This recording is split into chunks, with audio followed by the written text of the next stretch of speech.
Hello sir, are you there? Hello? Yeah? Good morning sir. We are calling from Old Gold Jewelry Shop. Recently நீங்க purchase பண்ணிருந்தீங்க. சொல்லுங்க. Sorry, I'm not understand. Where are you calling from? From Jewelry Shop sir. Last Sunday you have purchased some வந்துட்டு பாட்டியோட பிறந்த நாள்லாம் முடிஞ்சு அனுப்பி விட்டுட்டு வீட்டுக்கு வர்றாங்க.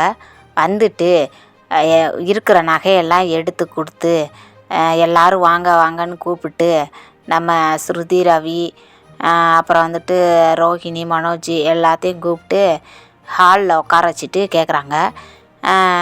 நம்ம அண்ணாமலைக்கிட்ட சொல்கிறாங்க, அப்பா நீ தான் கரெக்டாக பேசுவ, கரெக்டாக நடந்துக்கிருவ, அதனால் நீயே சொல்லுப்பா, இதுக்கு ஒரு தீர்ப்பு கொடு அப்படிங்க. என்னதுடா, என்ன விஷயம் அப்படின்னு சொல்லி கேட்காங்க. அதுக்கு நம்ம முத்து வந்து இருக்கிற நகையெல்லாம் மீனாக்கிட்ட சொல்லி எடுத்துகிட்டு வர சொல்கிறாங்க. எடுத்துகிட்டு வந்து டேபிளில் போட்டு, அப்பா இது ஃபுல்லுமேவும் நாங்கள் வந்து பாட்டிக்கு சர்ப்ரைஸ் கிஃப்ட் வாங்குறதுக்காண்டி தான் நகையை கேட்டோம் அப்படின்னு சொல்லி சொல்கிறாங்க.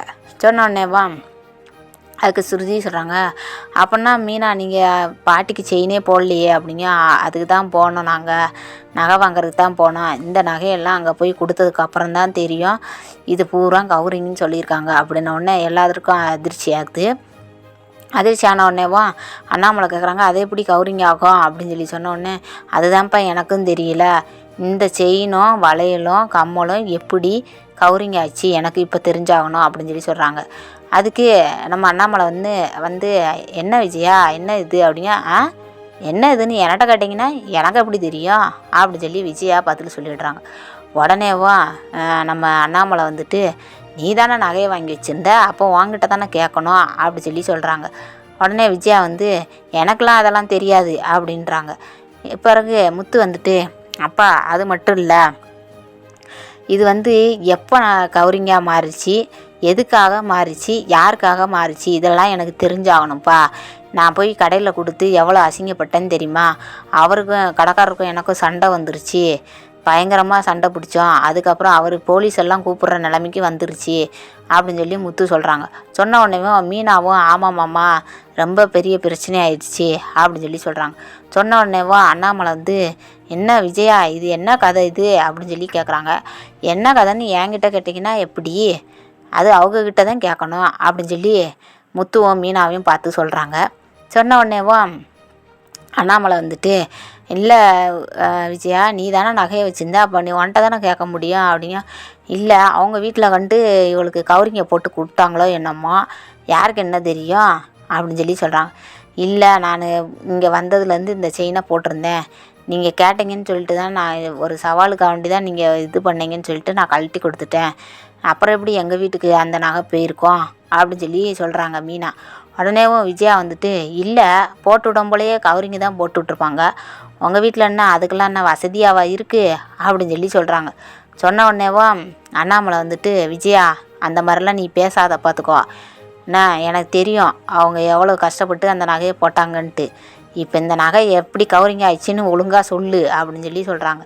சொன்ன உடனேவோ இல்லையே அப்படிலாம் ஒன்றும் நான்லாம் ஒன்றும் செய்யலை அப்படின்னு சொல்லி சொல்லிடுறாங்க. சொன்ன உடனேவோ மனோஜை பார்க்குறாங்க. மனோஜ் வந்து திருன்னு முழிச்சிக்கிட்டு இருக்கிறாரு. அப்புறம் எல்லோரும் கேட்குறாங்க, எல்லோரும் மனோஜை பார்க்க ஆரம்பிக்காங்க. அதுக்கு மனோஜ் சொல்கிறாங்க, என்ன எல்லோரும் என்னையவே பார்க்கிய, நான் ஒன்றும் பண்ணலை, எனக்கெலாம் ஒன்றும் தெரியாது, எனக்கும் இந்த நகைக்கும் சம்மந்தமே இல்லை அப்படின்னு சொல்லி சொல்லிடுறாங்க. அப்புறம் எல்லாருக்கும் கொஞ்சம் டவுட் வருது. உடனேவா நம்ம மீனா வந்துட்டு, சரி இருக்கட்டும், அதை நான் எப்படின்னு நான் கண்டுபிடிக்கிறேன் அப்படின்னு சொல்லிட்டு நம்ம முத்து சொல்லிட்டு போகிறாங்க. போன உடனேவா நம்ம ஸ்ருதி சொல்கிறாங்க, இல்லை இது டவுட்டுன்னு வந்துருச்சுல, அப்புறம் என்னத்துக்கு இதை வச்சுக்கிட்டு இருக்கீங்க, பேசாமல் போலீஸ் கேஸ் கொடுத்துருங்க அப்படின்னு சொல்லி சொல்லிடுறாங்க. என்னது போலீஸ் கேஸா அப்படின்னு சொல்லிட்டு விஜயா உட்காந்து அந்த சேரை விட்டு எந்திக்கிறாங்க. எந்திரிச்ச உடனேவா அண்ணாமலை கேட்குறாங்க, நீ ஏன் பதட்டப்படுற, போலீஸை தானே கூப்பிட்றாங்க, கூப்பிடட்டும், கூப்பிட்டு விசாரிக்கட்டும் அப்படின்னோடனே மனோஜ் வந்துட்டு, அப்பா அதெல்லாம் ஒன்றும் வேண்டாம், நீங்கள் ஏன் அப்படிலாம் நினைக்கிறீங்க, குடும்ப கௌரவம் என்னத்துக்கு ஆகிறது, நான் பிஸ்னஸுக்கு கிளம்புறேன், நான் போகிறேன் அப்படின்னு சொல்லிட்டு சொல்கிறாங்க. உடனே முத்து வந்துட்டு, தொழிலதிபரே நில்லுங்க, முதல்ல இதுக்கு என்ன வரணும்னு சொல்லிட்டு தான் எல்லோரும் வேலைக்கு போகணும், இல்லைன்னா வேலைக்கு போக தேவை கிடையாது அப்படின்னு சொல்லி சொல்லிடுறாங்க. உடனே அண்ணாமலை வந்துட்டு, ஆமாடா இதுக்கு என்ன முடிவுன்னு சொல்லுங்கள், யார் தான் இது என்ன தான் இது பண்ணுறது, விஜயா நீ தான் சொல்லணும் பார்த்துக்கோ அப்படின்னு சொல்லி சொல்கிறாங்க. சொன்ன உடனேவா எனக்கெல்லாம் இதை பற்றிலாம் ஒன்றும் தெரியாது அப்படின்னு சொல்லிட்டு விஜயா சொல்லிடுறாங்க. பிறகு மீனா வந்து கிச்சனுக்கு போயிடுறாங்க. போனதுக்கப்புறம் நம்ம ஸ்ருதி வந்து கேட்குறாங்க, என்ன ஆயிடுச்சு, ஏன் மீனா இப்படி உங்கள் வீட்டில் இப்படி போட்டாங்களா அப்படிங்க. இல்லை, எங்கள் வீட்டில் தங்க நகை தான் போடுவாங்க, அது எப்படி ஸ்ருதி வந்துட்டு இந்த மாதிரி கவரிங்கை போடுவாங்க, நீங்களே சொல்லுங்களேன், நாங்கள் கம்மியாக தானே போட்டோம், கம்மியாக போடுறதே எப்படி கவரிங்கில் போடுவாங்க, இது எப்படியோ மாறி இருக்கு அப்படின்னு சொல்லியும் உடனே ஸ்ருதி வந்துட்டு இருங்க கண்டுபிடிக்கலாம், இது எப்படி என்ன ஏதுன்னு நம்ம கண்டுபிடிக்கலாம் அப்படின்னு சொல்லும் போல் நம்ம ரோஹிணி ரூமுக்குள்ளே போகிறாங்க. மனோஜ் ரோஹிணி ரூமுக்குள்ளே போகிறாங்க. அங்கே வந்து கவரிங்கில் வாங்கி வச்ச பில்லு ஒன்று இருக்குது. அந்த பில்லை வந்து நம்ம முத்து எடுத்துடுறாங்க. எடுத்துட்டு இந்த பில்லு வந்துட்டு நகை வாங்கின பில்லு மாதிரி இருக்குது, அதாவது கவரிங்கி கடை பேரை போட்டு இப்போ அந்த பொருளெல்லாம் போட்ட மாதிரி பில்லு இருக்குது அப்படின்னு சொல்லி கொண்டு வந்து கொடுக்குறாங்க. கொடுத்த உடனேவா முத்து வந்து ஆமாம் ஆமாம் இது இருக்குது அப்படின்னு சொல்லிட்டு நம்ம மீனாக்கிட்ட சொல்லிவிட்டு, சரி இது நம்ம பேசக்கூடாது, நம்ம பலகுரலில் விட்டு பேச சொல்லணும் அப்படிங்கும் போல் ரவிக்கிட்ட பேசி, ரவி வந்து இல்லை இது எப்படினாலும் இந்த பலகுரல்கிட்ட கொடுத்து பேச விடு அப்படின்னு சொல்லியும், சரிடா நீ எடுத்துகிட்டு வா அப்படின்னு சொல்கிறாங்க. உடனேவா நம்ம ஸ்ருதி வந்து டப்பிங் ஆஃபீஸில் இருக்கிறாங்க. டப்பிங் ஆஃபீஸில் இருக்கும் போலேயேவும் நம்ம முத்து, மீனா, ரவி 3 பேர் வர்றாங்க. வந்துட்டு அங்கே உக்காந்துருக்கும் போல் ஸ்ருதி வராங்க. வந்த உடனேவும் இந்த மாதிரி பில்லு இருக்குது, அவங்க ரூமில் பில்லு இருந்துச்சு, இதை வந்துட்டு நீங்கள் வேறு ஆள், அதாவது அவங்க கடையில் உள்ளவங்க மாதிரி நீங்கள் ஃபோன் கால் பண்ணி பேசுங்க அப்படின்னு சொல்லிட்டு நம்ம முத்துவும் மீனாவும் சொல்கிறாங்க. சரி ஓகே நான் பேசுகிறேன் அப்படின்னு சொல்லிட்டு நம்ம ஸ்ருதி வந்து குரலை மாற்றிட்டு பேசுகிறாங்க. நாங்கள் இந்த மாதிரி இந்த கடையில் இருந்து பேசுகிறோம், நீங்கள் வந்துட்டு இந்த மாதிரி செயின், வளையல், கம்மலெலாம் எடுத்துருக்கீங்க, உங்களுக்கு எப்படி இருக்குது, அந்த பொருள்லாம் நல்லா இருக்குதா, ஒரு ஆஃபர் கணக்கிட்ட நாங்கள் போட்டிருக்குறோம் அப்படின்னு சொல்கிறாங்க. உடனே மனோஜ் ஃபோன் எடுத்துகிட்டு, அப்படியா, அது எதுவும் இல்லையே, நீங்கள் வேற ஆளை நினச்சி பேசுகிறீங்க அப்படிங்க. இல்லைங்க சார், உங்கள் நம்பர் தான் இருக்குது, நீங்கள் தான் எடுத்திருக்கீங்க, வாங்கியிருக்கீங்க, இது எப்படி இருக்குது அந்த பொருள் அப்படின்னு சொல்லி கேட்குறாங்க. அது வந்து தெரியல அப்படின்னு சொல்லிடுறாங்க.